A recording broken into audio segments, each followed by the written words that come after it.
saya Kumneriati dengan nomor NIM 4022101122. Hari ini kita akan belajar mengenai konsep operasional bank syariah. Bagaimana bank syariah bekerja? Bank syariah sebagai lembaga intermediari antara pihak yang kelebihan dana dengan pihak yang membutuhkan dana punya dua skema, yakni sebagai penghimpun dana dan sebagai penyalur dana. Yang pertama, sebagai penghimpun dana. Bank syariah sebagai penghimpun dana menghimpun dana masyarakat melalui dua skema, yakni skema investasi dan skema titipan. Dalam skema investasi, bank syariah berperan sebagai pengelola atau mudharib, sedangkan nasabah berperan sebagai pemilik dana atau sohibul mal. Sedangkan dalam prinsip titipan, bank syariah berperan sebagai penerima titipan. Dalam penghimpunan dana ini ada beberapa prinsip yang meliputi giro wadiah, tabungan wadiah, tabungan mudharabah, dan deposito mudharabah. Apa itu giro wadiah? Giro wadiah adalah titipan dari pihak ketiga yang dititipkan kepada bank syariah yang mana penarikannya dapat dilakukan setiap saat, bisa melalui cek, kartu ATM, ataupun pemindah bukuan.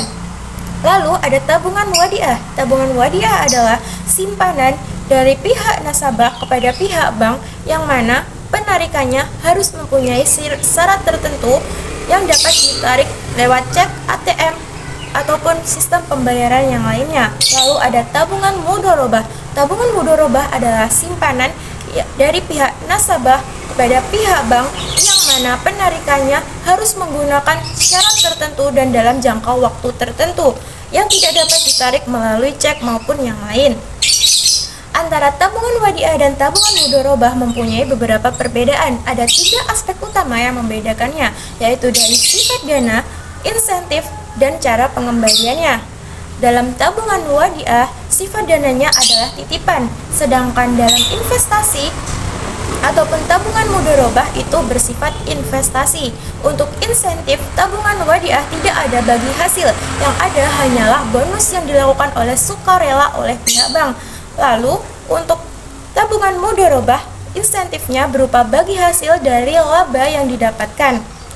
Lalu, dari cara pengembaliannya, tabungan wadiah itu dikembalikan secara 100% dalam waktu tertentu yang telah disepakati, sedangkan cara pengembalian dari tabungan mudharabah hanya bisa dilakukan dalam waktu tertentu dan bisa dikembalikan tidak dalam 100% jika terjadi kerugian maupun keuntungan yang ada. Selanjutnya yaitu mengenai tentang deposito mudharabah. Deposito mudharabah adalah bentuk tabungan berjangka yang mempunyai keuntungan dan pihak bank wajib memberikan persentase dari keuntungan tersebut dan memberikan penjelasan mengenai resiko yang akan diambil jika menggunakan deposito tersebut. Selanjutnya mengenai tentang penyaluran dana. Penyaluran dalam bank syariah mempunyai beberapa prinsip, yakni ada jual beli, investasi, lalu ada sewa.